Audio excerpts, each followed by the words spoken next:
All right, welcome to the Ossining Public Library digital virtual library. I am playing the role of Diana Lennon, head of adult services tonight. She usually is here with me, but she's in a meeting. So for those of you who aren't familiar with me, my name is Ashley and I write about food and recipes at Big Flavors from a Tiny Kitchen. I live here in Ossining, and this program, Virtual Potluck, we do 2 meetings every month and we have a theme. So this month's theme is entertaining. So the first time we meet for the month, we do cookbook discussion around the theme. We talk about, your favorite recipes, if you have questions about cooking techniques, anything like that. Just like a conversational kind of virtual book group.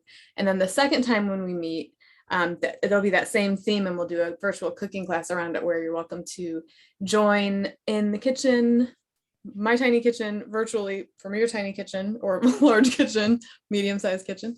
And we'll cook together. So this month, our next meeting is Tuesday, December 28th at 6 p.m. And we're doing some of our favorite, kind of entertaining recipes. One is garlicky goat cheese and herb stuffed peppadews. They're great on a cheese board. They're great by themselves. It's always a hit whenever I serve them for parties. And anything that's just kind of like a poppable little bite is always a great option for entertaining. And then the other thing that we're making is homemade hummus with some seasoned pita chips.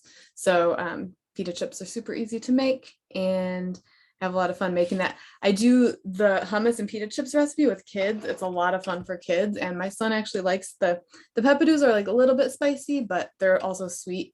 And he loves both of those recipes. So that one is a very kid-friendly one, should you have kids that want to join. And then going to January, we took suggestions for themes from the group last month for what kind of themes you wanted to see next year. So January's theme is salads and dressings. And it's not going to necessarily all be healthy salads, but we'll talk about, whatever like green salads, grain salads, any type of thing like that you're interested in. There's tons of books, a lot of books that aren't necessarily cookbooks dedicated to salads have salad sections. So it should be pretty easy to find books about that. And then the cooking class in January will be the 25th. So all that stuff it's on the library's calendar if you're ever looking for that. So do any favorite or least favorite things about entertaining? I'm not, I haven't entertained as much during the whole pandemic as beforehand, but I do have lots of tips and recipes, and I also have a bunch of cookbooks that we can chat about. So, but if anybody has anything that they want to ask, especially with, Christmas and all that end of the year, New Year's Eve parties and all that stuff coming up, feel free to ask. And if anybody brought any cookbooks that they'd like to talk about, feel free to chime in, or if you have one that you don't necessarily have with you, but one that you like, or just a resource for entertaining themed recipes, always happy to hear them. So I'm going to start with a book that made me laugh, and that's sometimes I pick up a book just because of the cover or because there's a good pun. So this book is called Let's Get Physical, Fizz. And it's more than 50 bubbly cocktail recipes with Prosecco, champagne, and other sparkling wines. First of all, I love the design. I don't know if it really reads on the camera, but it's like this iridescent kind of like coppery. It's really, really pretty. And the illustrations inside, it's really brightly colored, and the illustrations, well, and there's photos, but the illustrations are really cool. They have these diagrams that are kind of show you the parts of each of the recipes.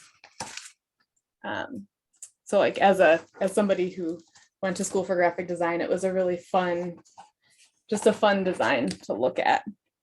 I love that glass, that square glass. I know these books are dangerous sometimes because they make me wish I had more room for glassware, or for serving platters, some of the other cookbooks, stuff like that.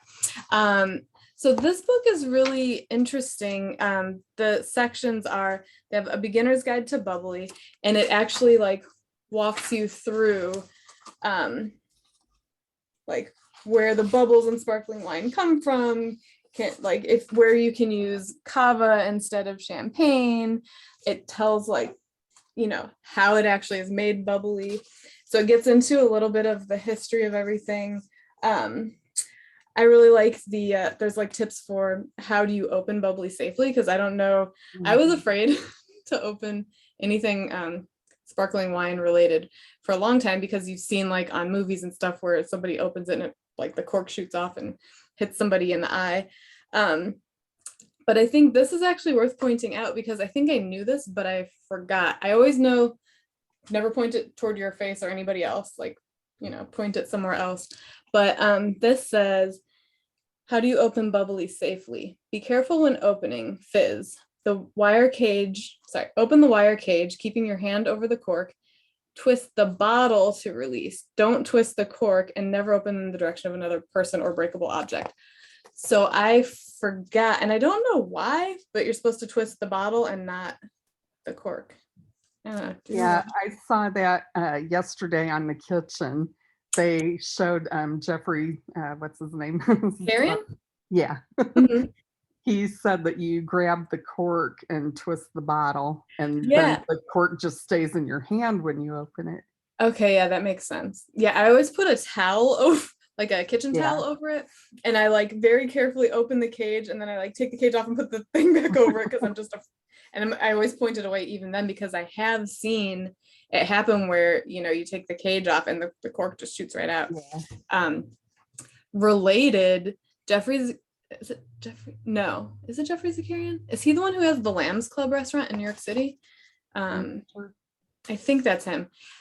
That restaurant is fantastic. It's like it's pricey. My husband works in Times Square. Oh, well, when he was in the office, he was in Times Square, and we went there for dinner once or twice, and it's wonderful. But it also like, it's a very like fancy New York City vibe. So like one of the tables near us, they were bringing like a platter with the glass dome, so that they could inspect some truffles. Like it was like, that was just kind of like next level, you know, but very, very lovely food and drinks. That sounds like it could be his restaurant. Yeah, I'm pretty sure that's it. Yeah. So it starts off with just, you know, tips like the proper temperature to store bubbly, how many grapes go into a bottle of bubbly. Can I keep it fizzy with a spoon? So that says, sorry to burst your bubble, but that's an old wives' tale. Sticking a spoon in the top of your bottle of bubbly won't make it last any longer. Seal it with a champagne stopper to retain the fizz. I find that the ones that are like, you put the little plastic cork thing in, and they have a hinge that kind of not pressurizes it, but it just like really closes really tightly. It'll hold up pretty decently in the fridge. Or if you have a vacuum sealer, we have a food saver, and there's these special little corks that you can add, you can put on top, and then you put the attachment and it sucks the air out and seals it, which is pretty cool. So just some background, it tells you the different flavor profiles of like champagne versus cava, which is from Spain, versus prosecco, which is my preferred bubbly. So that's the first section, is just kind of like all of the basics.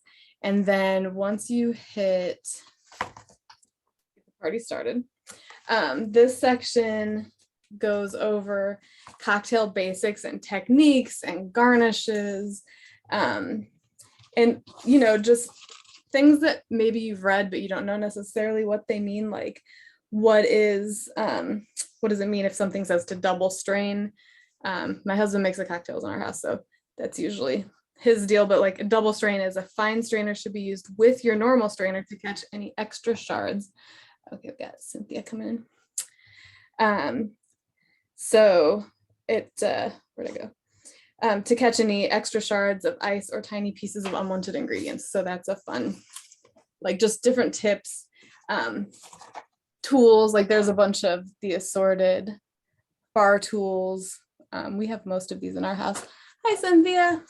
I don't know if your audio is connected. So basics on that type of stuff. And then, the difference of when you're shaking versus stirring a cocktail. And you could use this for mocktails too. It doesn't have to be anything boozy. I thought there was a section like we were talking before about glasses. There's a whole section on different types of glassware and what you use them for. Lots of really pretty ones. I'm like eyeing some of these coupes. And it tells you, the best types of things to serve in them. Or like the copper mug, it tells you like it became popular and because of the Moscow Mule.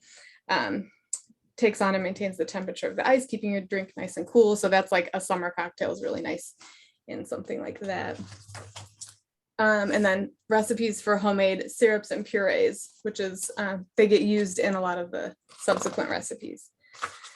So, and also in a little section on infusing your own gins or whatever. So there's different, she gives you different times, TIME, not the herb time, but different times for infusing like lavender gin or rose petal gin, citrus vodka, and then ways to use those. And a fun little flavor chart. I don't know if that reads very well on here, but different things that pair well together. Like the types of things that work well with Prosecco versus champagne versus cava. And then it's like a triple Venn diagram of the overlaps. So there's a few things in the center here that pair well with everything. Ginger, basil, blueberry, orange, apricot, bergamot, and citrus pair well with all of those. Then, we lost Cynthia, hopefully. I don't think her audio was working. It's like, Bellini, they have the classic recipes for Bellini's mimosas and spritzes and different variations on those. Aperol spritz is one that we make a lot in our house, especially in the summer. And then there's a section on classic cocktails and twists. So you'll get a classic, like a French 75 cocktail, and then French 75 reinvented, or a lavender 75, or a ginger 75. So she takes kind of classic sparkling cocktails that people know and kind of puts interesting spins on. I've never had a twinkle, but I like that there's a cocktail called a twinkle. This one's champagne, elderflower liqueur, and vodka. And it says, lose the booze. You can do elderflower syrup topped with sparkling apple juice to turn this boozy drink into a fruity mocktail. And then there's always like tips for extras if you want to do like some fun garnishes. Sprinkle edible glitter into the glass to really make your drink sparkle. I mean, I feel like if you're making a drink called a twinkle, you kind of have to make it sparkle. Kind but of like a New Year's Eve thing. Yeah, that like there's stuff called luster dust, I think, that's like super iridescent and really pretty. So there's a bunch of more recipes like that where it's the classic version and then some different spins on them. And then at the end, there's a couple like next level cocktail creations from the author of this book with her most exciting flavor combinations. So things like the pink tequila fizz that has tequila, pink grapefruit juice, lime juice, simple syrup, rosé, champagne, and pomegranate seeds, and hibiscus bitters. So she says the ones at the end will take a little more time probably, but some really interesting things. It's I think it would be a cute little like kind of coffee table type of book because it's not too gigantic like some of the other cookbooks that I check out. But this is a really fun one. I thought it was festive, and I think probably a lot of these things could be made with non-alcoholic sparkling beverages also. So that's I figure cocktails often go in with entertaining, but not always. But on the drink theme, my the standout cookbook that I picked up this time.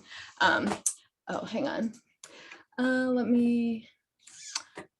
Sorry, Cynthia's asking me for I'm gonna see if I can get her in here. Let's see. Invite. Copy the link.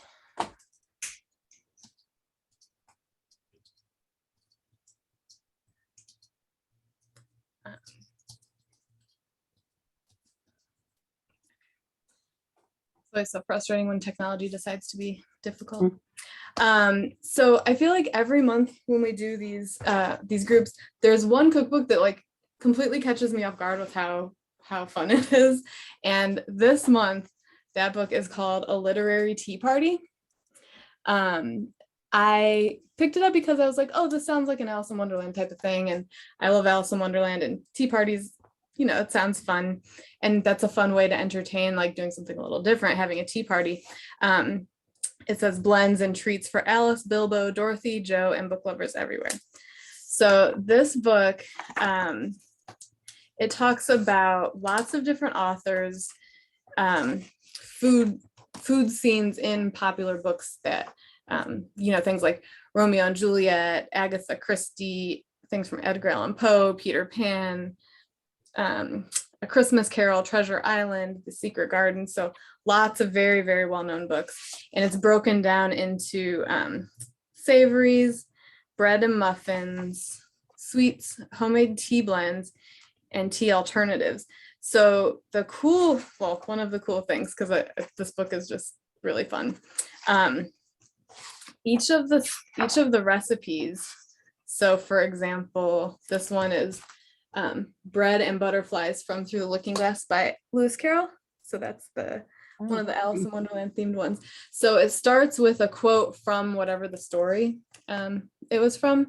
So this one is, its wings are thin slices of bread and butter, its body is a crust, and its head is a lump of sugar. And then they write, the author writes an intro, and then, you know, you have your recipe, but then there's a tea pairing. So each of the recipes in the book has a tea pairing. So this one, the tea pairing is Drink Me Tea, and it's on page 121. So then you go, what's up? Love it.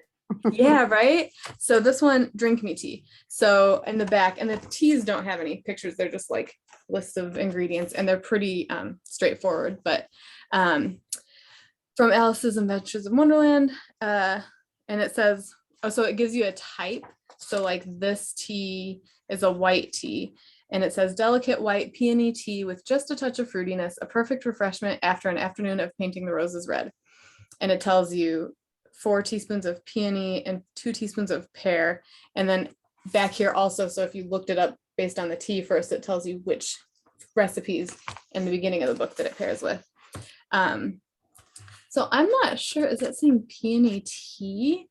And That's yeah, what I I guess was wondering, like 2 teaspoons of pear or tablespoons Yeah. or whatever. It must be tea, like the actual type of tea. Let's see if she says. She has brewing instructions for like the different types of tea.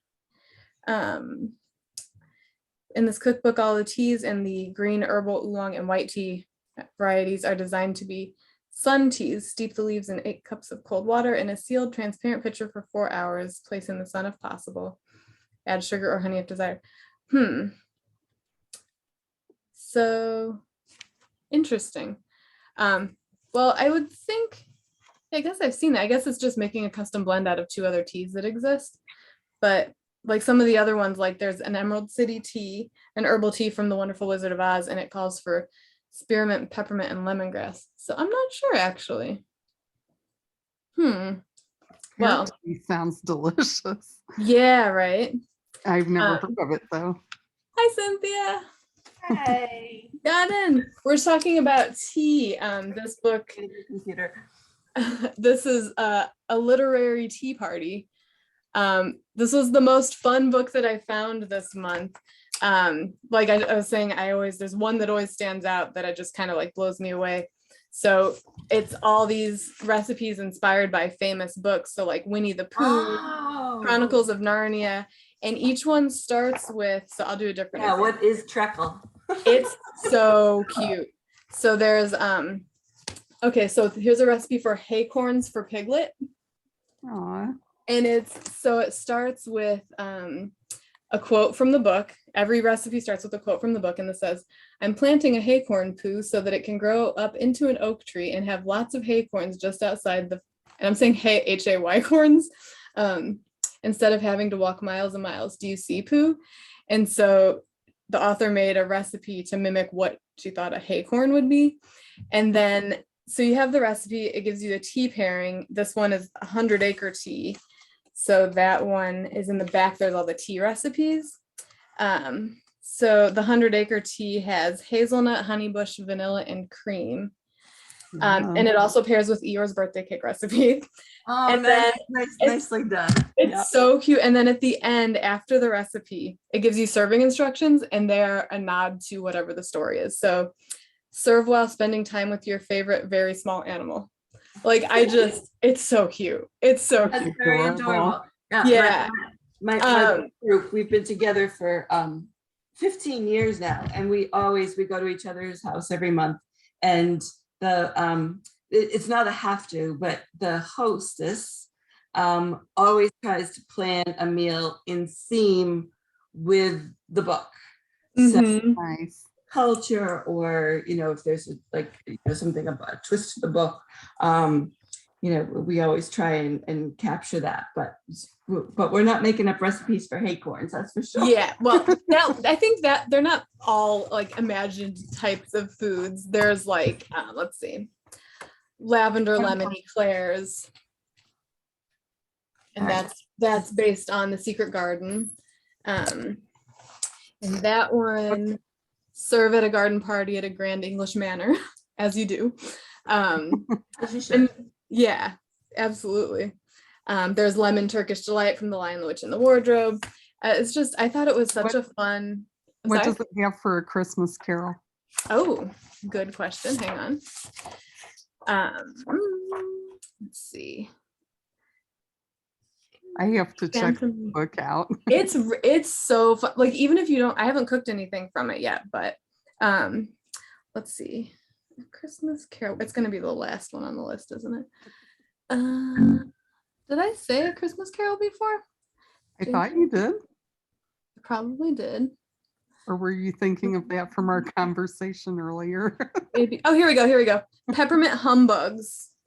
Oh, So let's see. 104. Okay, so what in the world? Okay, well, this is an odd one. It looks like so it's candy. So the quote from the book is, "A Merry Christmas, Uncle. God save you," cried a cheerful voice. It was the voice of Scrooge's nephew, who came upon him so quickly that this was the first intimation he had of his approach. "Bah," said Scrooge, "humbug." And then the serving instructions are to serve to Ebenezer Scrooge to lift his spirits. But this is like corn syrup, sugar, water, lemon juice, mint extract, and green gel food coloring. That one might be a stretch. But it wasn't what I was expecting for that story. No. It's fun though, because in the intro it talks about people's connection with books, and how you connect with characters in a story over the things that make them human, and how witnessing their everyday things, like, you just kind of feel more of a connection to that. And she's done other this is the author, she's done other cookbooks with this literary theme.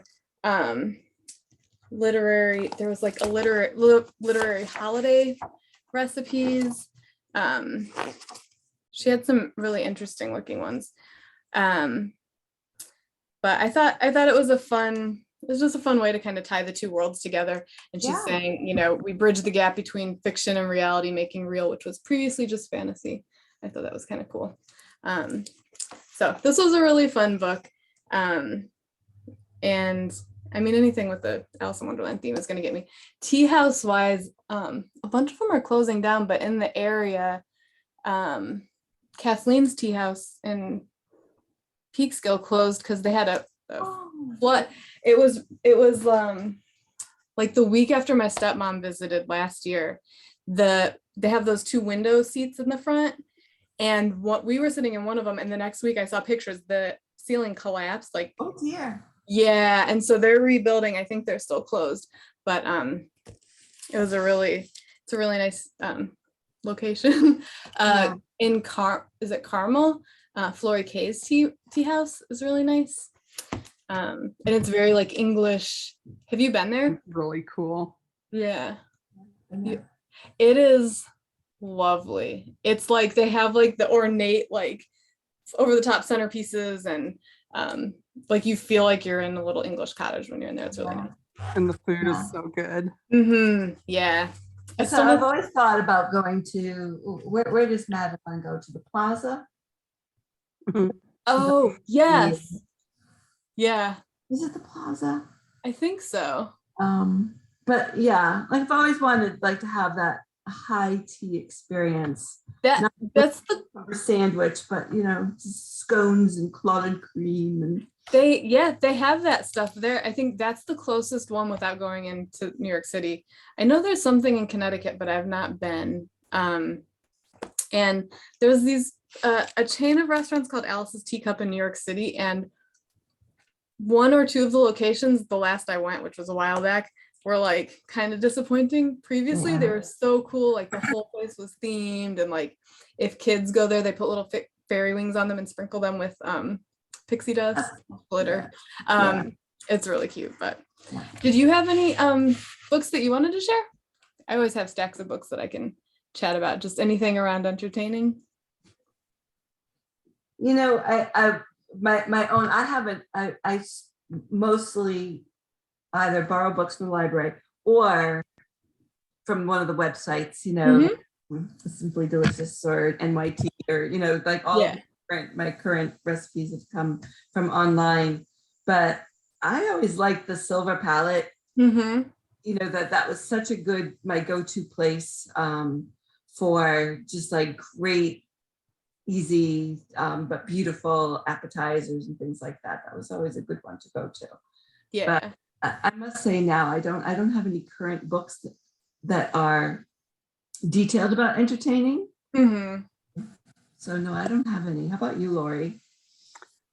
I don't have any cookbooks really. You know, the one that I used to, well, I probably still have it somewhere, that I grew up on was the Betty Crocker's Cookbook for Two, I think. Oh. And that's where I got my chili recipe and Sloppy Joe's. It's all the same recipe, but you just add to it to make chili out of it. So that's the one I always used the most, I would say. It was nothing fancy at all. I feel like a lot of those classics though, like that, and like what's the Better Homes and Gardens, there's like 800 different versions of the same cookbook in that like binder. I have them all. That closet back there is full of guitars, instruments, and cookbooks and board games. That's like but I have all my library checkouts that will be going back tomorrow to the library. This one, I'll just show this one quickly, but because I have some other ones that are a little more like interesting, I think, like unique. But this is a cool one: Tasting Table Cooking with Friends, Recipes for Modern Entertaining. This book is interesting in that they are taking, so the intro, there's a how to use this book, and it says it's been designed so that all the recipes in a menu can be prepared by a handful of co-hosts cooking as a team in just a few hours. So they have it so that people are cooking together and kind of doing like a different take on entertaining, which I thought was pretty cool. And they give you two different options for your approach if you want to do team hosting, and they give you the breakdown, like invite a few co-hosts to cook with you, source the groceries, liquor, and supplies, organize your kitchen and game plan, and then get your head in the game and cook. And each of those has like directions underneath it, like what you need to do for success. And then the alternate being outsource dishes. Ask a few friends to prepare one of the dishes from the menu at home before the party, coordinate arrival times, and then when the feasting is over, set up a dishwashing station. So I thought that was simple, isn't it? Yeah, right. So they have it broken down into different types of parties, like the Sangria and Snacks party.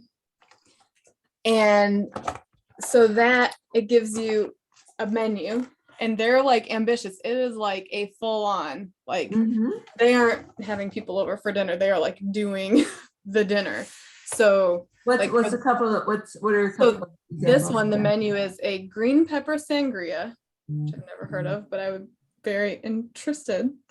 Spicy deviled eggs, gyro meatballs with hot sauce and white sauce, tomato tart with feta and za'atar, smoky eggplant with yogurt, mint, and toasted walnuts, bacon wrapped walnut and goat cheese stuffed dates, and tahini chocolate blondies. So that's a drink, two appetizers, almost three. I guess they're kind of breaking it. It's more like a small plates type of thing. And then each of them has like serves 8 to 10, and it gives you a little rundown of like how the party would go. And then it gives you skill level, special equipment, game plan. That's good. Yeah, and then like wine ideas. So regarding drinks, it's better to have extra for your next party than to run out.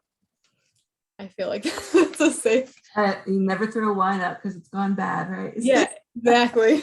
It's like almost self-fulfilling. And then sometimes it's like the next day it's like, well, it's open, so I should probably just finish it.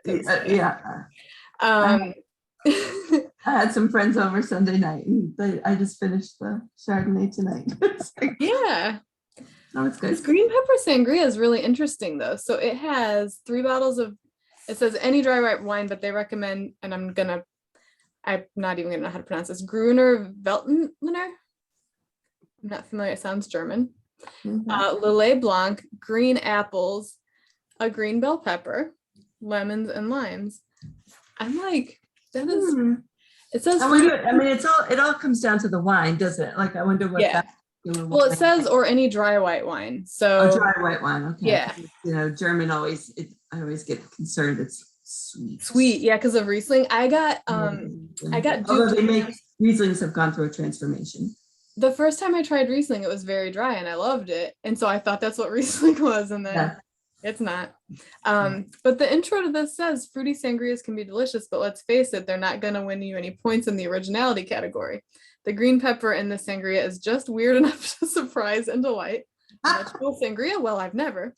If you decide to go the classic punch bowl route, make a single large ice mold by freezing water and slices of green apple and lemon in the bowl overnight. So I mean, I like that it's like making you think about different things. So the Sangria and Snacks is kind of like a, you know, small bites type of thing. They've got heavy apps before a big night out. Although I'm thinking if you're doing all that is the party to me, is like yeah. You know me well enough to know that. Well, and then you're gonna leave your house and come back and have to clean everything up. Like that just doesn't happen.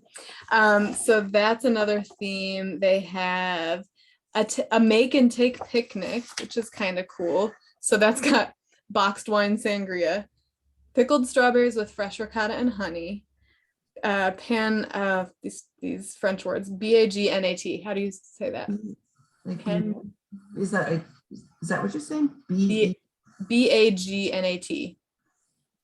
It looks like back, yeah. So it's a sandwich. It's a sandwich with tuna, harissa, and olive tapenade. Mediterranean chickpea pasta salad, crispy snow peas with radishes, feta, and tahini dressing, and then cherry pistachio shortbread bars.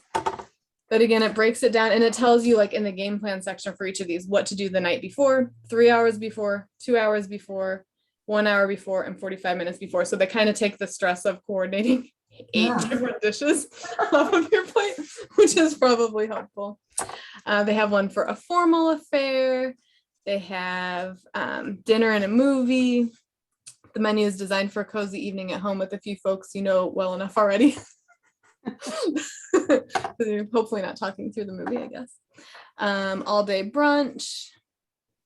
And the photography for the recipes is just, it's beautiful. I mean, hoisin, barbecue sticks, turkey breast. I mean, it's a really lovely cookbook. The photos can make or break it. Yeah, well, and like I say with my website, like I can take a great, let me back that up. That's going to sound like my recipes aren't good. I used to take pictures and post everything I cooked, even if it was, you know, I found this recipe on this website. Here's a link to it. Here's how I made it. We didn't really like it, blah, blah, blah, but I could take a picture of it and it looks great, but we didn't necessarily like it. So yeah, photography can definitely save something. Like, it'd be cool to have a backyard shrimp boil. That would be super fun. Right? So Yeah. I thought this was a cool, like a different take. Yeah, no, I like that. I like that. Then we move on to the celebrity sphere. Let me tell you, do celebrities have books on hosting parties? And I was like, some of them I was like, really? This person has a lot of opinions on, that's interesting. So we've got Kate Hudson, pretty fun, Kate Hudson. She apparently has a couple books with this like pretty theme, which, you know, that sounds very, very Kate Hudson. But this book is actually interesting because it's about like the feeling and being in the moment of a party instead of fussing up over whether it's perfect, and just kind of like, she says, think about how you feel when you laugh, like really laugh, or how happy you are when surrounded by your closest friends, or when you're sharing stories about your day with your family. Those are all spirit feeding, soul satisfying things that would make anyone feel good. And that's exactly what gathering and pretty fun is all about. So instead of, which is kind of the opposite of this one, which is celebratory by Tori Spelling, this one is intense, but it's like, it could be fun, but it could be like very a lot. So it was just kind of interesting to see the different approaches to entertaining. So she gives, even feel more, I think your guests feel more at ease if you are not so, you know, caught up in having everything be perfect. yeah, absolutely. You know, In they're fact, saying, well, I want to enjoy it. I don't want to have to be a perfect guest. funny you should say that. I actually wrote down a quote like in my notes of something. She says, you can put together the most lavish party, but if you don't create an environment where people feel comfortable enough to sit down and strike up a conversation with a stranger, then fun might be harder to come by. One trick I love for keeping things loose is mixing high and low, serving pizza on fine china, chili in an elegant copper pot, beer in crystal champagne glasses, or champagne in pretty plastic tumblers. Remember that polished is not the same thing as prim and proper. And I thought that was kind of fun. Like, Yeah, that's fun. yeah, just kind of, Yeah. and that was her formal note on formal. That's under that section, which was kind of funny. But she recommends, like, in each of the categories for the parties, she gives you kind of like 3 spins on it. So do it right, which is go the extra mile, whether it's super decadent dessert or a big, beautiful centerpiece or super special flowers. Do it light, which would be how to offer more healthful noshes like veg-filled smoothies for a kid-friendly treat, or an epic salad spread complete with dairy and oil-free alternate dressings. Or do it easy means saying yes when someone asks if they can bring something and saying no to spending all day in the kitchen. Think a table-sized spread of store-bought snackable fixings, or making a meal prep part of the evening's festivities, which is like kind of like 3 levels, like controlling every single detail, relaxing a little bit, or just like going with the flow. And I feel like all of those parties are things that are nice to have at different times, depending on Exactly. yeah. And let's see. Depending upon your energy, stamina, and stress level, right? Yes. And she has all these fun like spreads with quotes. So like this one, all about like celebrating and just being present. So like if we are ever to enjoy life, now is the time, not tomorrow nor next year. Today should always be our most wonderful day. And that's Thomas Dreyer. So just lots of fun, like enjoy it. Like it's supposed to be fun. So there are different types of parties by season listed in this book. So let's see. I'll try to pick one that's like somewhat seasonally appropriate. Oh, she's got a checklist. I thought this was actually kind of cool.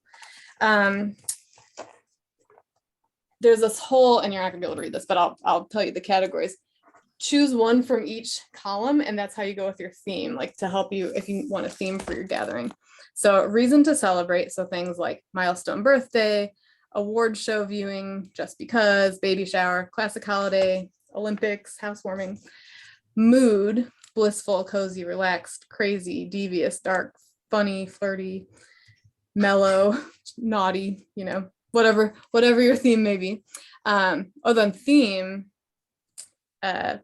favorite things, fictional characters, geographic location, like go to Greece for an afternoon, iconic eras, spa day, so things like that. And then time of day. And I've seen this in a few of the books, like really having you think about the time of day ahead of time instead of being like planning this big party and then finding out when people are free.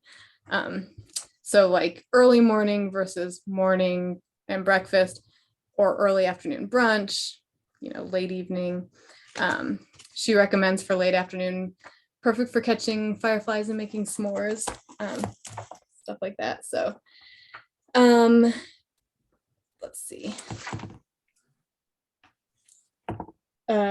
She has some tips. I think it's fun. It's kind of funny looking at celebrities talking about tips for saving money, because like Tori Spelling's idea of saving money like might be a little bit different than Right. Kate Hudson, these are people with like, so, she's got tricks for like what you need and how you could save on them. So like invitations, what you need depends on the guest list. Will you also be sending save the dates first? And how she recommends to save is go for an electronic invitation, and she gives you, recommendations. So, that's like a little obvious, but they got to scale it back. So somewhere, Right. I'm not picking on Tori Spelling. There was some really beautiful stuff in that book, but it's also like, I'm a busy mom of 3, and I don't always want to, do this like Aaron Spelling, whatever. All right. One example of a party theme that she has in here. So she's got like a section for winter, and it's a holiday cookie bake-off, or New Year's Eve, open door football Sunday, Valentine's Day, naughty and nice, cozy pop-up party, or family dinner night, happy hump day. So I hate to like throw water on Tori Spelling, but don't you think if she has a get together, she just caters it? I mean, well, I wonder after reading. Well, this one's still from Kate Hudson, but yeah, for the Tori Spelling, or she has a lot of people to help. Like, I'm sure. But yeah. Well, when you have 200 guests, at my house I might have 4 or 5. Mhm. Right. Very, very different. Yeah, right? once our table goes beyond 6 people, it gets very crowded in my Yeah. house. But for this slightly more approachable celebrity themed party book, so she has an example of a holiday cookie bake-off party. I want my guests to be swimming in seasonal cheer. So she talks a lot about like setting an intention, like what do you actually want from this gathering? What's the feeling or the thing that you actually want from it? Not, I want to have people over. It's like, so for this, she wants her guests to be swimming in seasonal cheer. And I think that's lovely.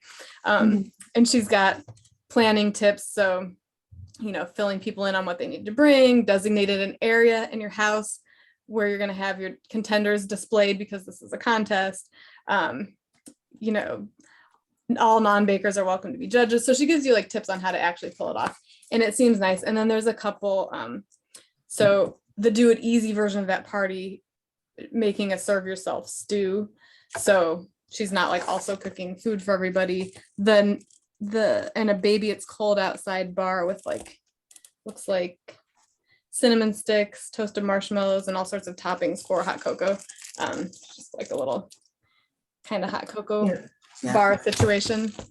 And then do it right, and it's like talking about the decor and seasonal pine cones and like really going for a full vibe with it. That one doesn't have the easy suggestion.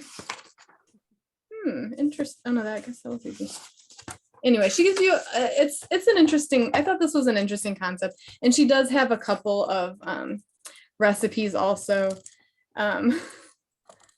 There's a tea tasting garden party, and she gives you different like flavor description words so that you have like tea lingo cheat sheet if you don't know like the types of words that you should use to describe things. And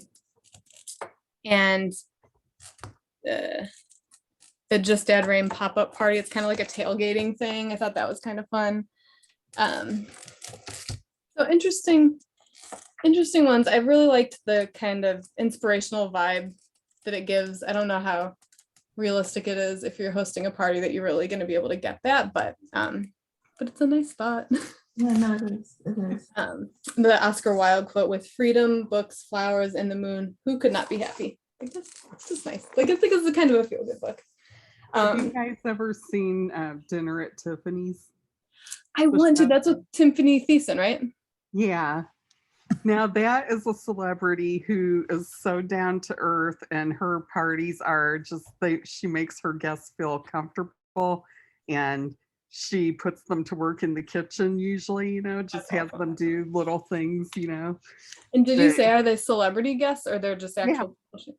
Okay. But it like, it doesn't feel forced. No. What is that on Cooking? Yeah, I was just looking that up. Is it on the food? It's not on Food Network, right? I don't remember. It's been a while since I've seen it, because I'm not sure if they're still putting new ones out or not. I'm just checking that out. I've never heard of that. Me and one of the It's on Discovery, so maybe you need to have that. Original network was the Cooking Channel, but I guess it is canceled at this point. Well, maybe that'll be on Netflix or something then, which I have, so I can watch it. It's way to Netflix. Since it's getting close to 8, I'll do a quick overview of this because it's fun. I mean, the celebratory. She's apparently got a bunch of books that have plays on her name. So there's celebratory, there's Tory storytelling, uncharted territory. Like she's going with it. So the beginning has a whole section on like the parties that she had as a child, which is kind of interesting to see these like massive like balloon bounce in the back of her, you know, massive, like it's like a wedding party. Yeah, a wedding birthday party for a 2-year-old. You know, your average 15-year-old girl. And then she's got like her favorite types of things related to parties, like her favorite flower for a party and her favorite drink and dessert. She talks about budgets. I can't. I tried. I can't take budgeting advice. But I do like that she broke down like, you know, what she considers a small party, a medium party, and a bash. So like less than 15 being a small party, 15 to 30 medium, and a bash is more than 30. And she did have some nice like take on like kids or no kids for parties, because it totally changes the vibe of something. She gives tips for like beverages and making mood boards for your party, and, you know, just pulling like really, she really like I've never made a mood board for a party, but like good for her. I do really like this. She has color combinations, so all these little pairs of colors. I think that's actually really cool. That's fun. I love you're doing green. Yeah. In case you have more than, you know, a couple sets of china in your cabinet, or and she does give like, try to implement your colors in the following aspects of your party: invitations, tables, flowers, pillows or fabrics, napkins and glassware, cocktails, dessert table, and signage. So I think some of those are actually really doable for like us normal folk. And then there's a chart that says limit the cheesiness factor. So like, do maximize your color scheme. Don't buy out the internet with any and everything related to your concept. Get the lay of the land before you make any purchases. Do dress according to your concept. Don't take on some concept related personality, like speaking with a Spanish accent at a fiesta party. I'm like, oh, smart. Yeah. It just, yeah. So I feel like there are some fun things in here. A lot of it's very like above my level of life experience at this point that I could do, but she gives you a couple tutorials on how to make like a fabric tray if you were making things like that for a party that you're having. I guess like if you're doing a bridal shower or something, maybe. She's got like a tutorial on how to make these little like tulle poofs. So I mean, these things, for depending on the entertaining excuse, I can see them being actually helpful. And then toward the back, she does have some recipes. Some of them look pretty good. She's got a whole section on a dessert table, but she has these themed party ideas like fully planned out for you if you want to take one of her ideas and runs. So there's cowboys and lace. So I mean, she had her photographer do these whole shoots. So this is the cowboys and lace party. I thought you said cowboys in lace. Oh no, that's another kind of party. So she tells you about her inspiration. Like you get an invitation. Does everybody get a horse to ride? Cowboys and lace, giddy up partners and head to Goodwin Ranch, blah, blah, blah. Dress vintage Western. Like, I mean, she's giving like, this is a thing. And then the food, but I actually like some of this is kind of cute, like doing little like Franks and beans like that. Or like, yeah. But I mean, I'm just on the scale at which that's probably happening. Like this is really cute, like a little dessert kind of bar like that could be fun. Again, it's not super relatable. I think she's trying to be relatable. I don't think it's so you can take their ideas and like alter it for what exactly. Yeah. Well, even like just it. these little marshmallows with the chocolate and the crushed nuts, like even just taking that for something could be fun, And then she goes into the whole decor. They have a belt making bar at her at her party apparently. Belt making, like tooling leather. Yeah, and then the thank you favors are cacti that say thanks y'all. Oh, so that's cute. That's cute. I love favor. I love party favor. Yeah. So and then she's got a do-it-yourself spa party. She's got mud mask bar. Oh, that actually sounds nice. Make your own mud masks and stuff. Yeah, so what did I just come across? Leather table.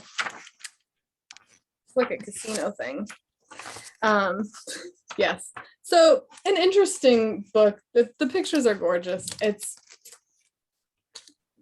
I think actually a lot of people in Westchester might be able to relate to that. Inspirational. And then honorable mention, because it's 8 and I don't want to hold anybody up, but this book was really lovely. It's from Tasty, BuzzFeed owns them. It's a Pride cookbook, and it's 72 recipes and stories from the queer community. And it's all like, I like teared up reading some of the intros to the recipes because it's people talking about like how they began to feel like accepted and just using food as a way to connect with people. And there's just really gorgeous photography and recipes in here. And I think a lot of these things would be great for parties. There's the whole appetizers section and these beignets, everything bagel beignets. I mean, that looks insane. I love it. Like, so really touching book. That's kind of one of the things I like about this whole group is being able to find things in cookbooks that I wasn't expecting. Like reading the head notes to recipes, you can really learn so much. And I think it's a really great thing. So our cooking class is Tuesday, December 28th at 6 p.m. Making the peppadew bites, the garlicky goat cheese and herb stuffed peppadews. Cynthia's familiar with those. I can bring them to you. I made some the other night, matter of fact. So good. And then homemade hummus and seasoned pita chips. Yeah. And then next month we'll be talking about salads and dressings as requested by somebody who came to last month's. Oh, that's nice. That's a nice topic. Yeah. Doesn't have to be healthy. I think she her reason for asking for it was that it's like hard to kind of at home find things that are interesting salad wise. So lots of great cookbooks at the libraries to choose from. And thank you guys so much for joining. Yeah. And I'll see you tomorrow. See you soon, Ashley. Yeah. Text me if you need me to bring anything else, okay? Yeah.